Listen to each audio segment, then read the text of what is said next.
All right, let's talk about something really interesting happening on the training grounds of elite football. It's this quiet revolution, really.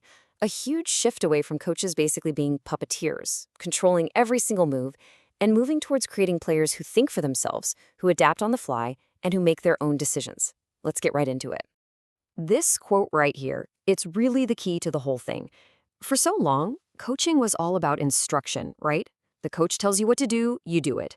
But the modern game, it's just too fast for that. That old model is completely breaking down. And this quote, it perfectly sums up the big problem a new wave of coaches is desperately trying to solve. So that brings us to our first big idea. And it's this. The era of what people are calling the joystick coach is over. You know who I'm talking about? The manager on the sideline yelling, pointing, literally trying to control their players like it's a video game. Yeah, that just doesn't work anymore. It's obsolete. I mean, just think about it for a second.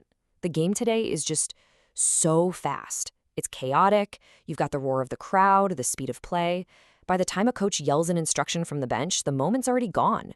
The game literally moves faster than a human can speak and another can process. Decisions have to be made in a split second, and they have to be made by the player right there on the pitch. And this slide, it really lays it all out.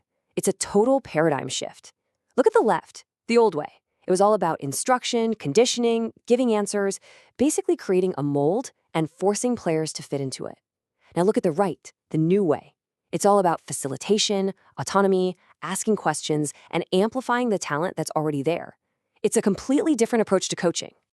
Okay, so if the joystick coach is out, then what's in? What's the alternative? Well, it's this concept, the self-regulated player. This isn't just a new buzzword, it is the new ideal. It's the goal at the very heart of modern player development. So what does that actually mean, self-regulated player? Well, think of it this way. These players aren't looking over at the bench waiting for a signal. No way. They are reading the game themselves, they're anticipating what's going to happen next, and they're making elite-level decisions in real time.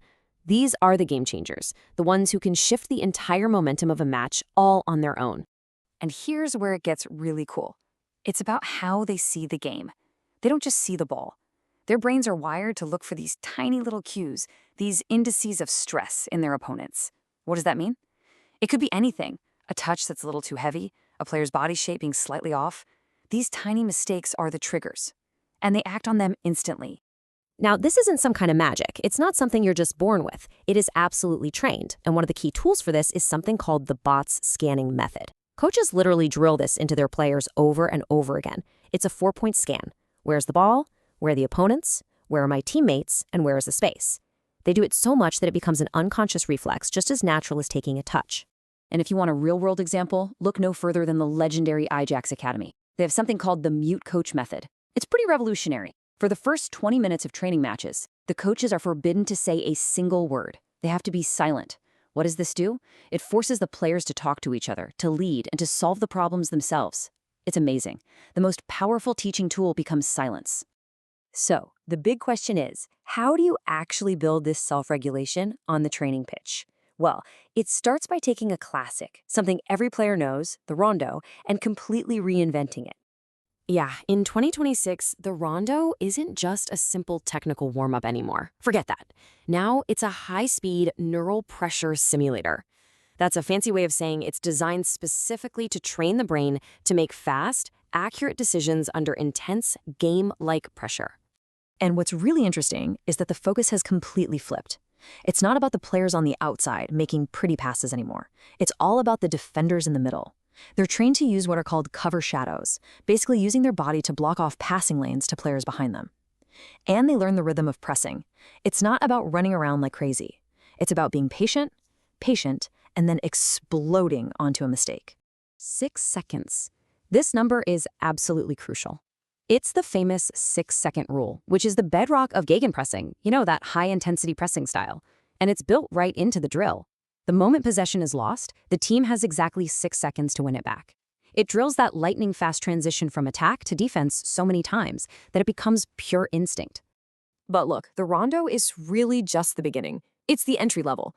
To really forge this kind of autonomy, coaches need to take their players somewhere else, into what you can only call a laboratory of chaos. And here it is. Welcome to the 6v6+4 positional game. It looks complicated, and honestly, that's because it is.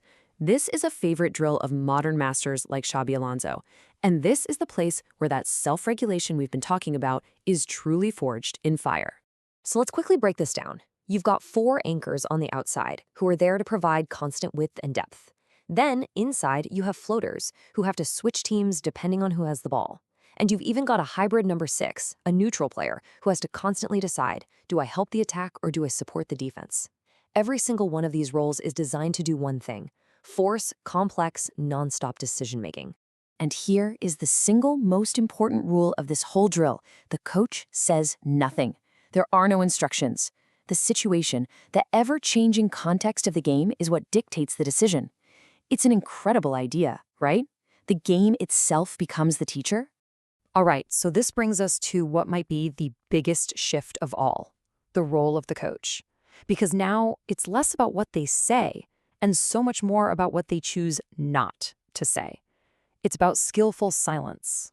The new philosophy is all about a concept called emergence. So instead of a rigid top-down plan from the coach, the solutions, the order, it all emerges naturally from the players themselves.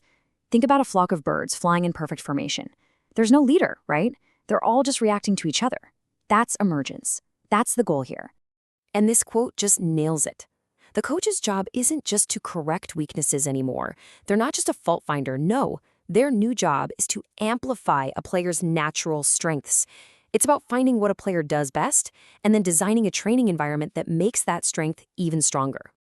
So how do they structure this? A really popular way is called the whole part whole method. It's pretty simple, actually. Step 1, you start with the whole, a full, uncoached game. Let them play. Then, step 2 is the part. The coach spots a recurring problem and they isolate it in a specific drill, like a rondo. Finally, step 3, you go back to the whole, back to the full game to see if the players have actually learned and can integrate that solution naturally on their own. And this means the way a coach talks to a player completely changes. The old school coach stops play and yells, "You were 2 meters too low." But the new coach, they stop play and ask a question. Something like, "Okay, what other options did you have in that moment?" See the difference? That shift from giving answers to asking questions, that's what rewires the player's brain.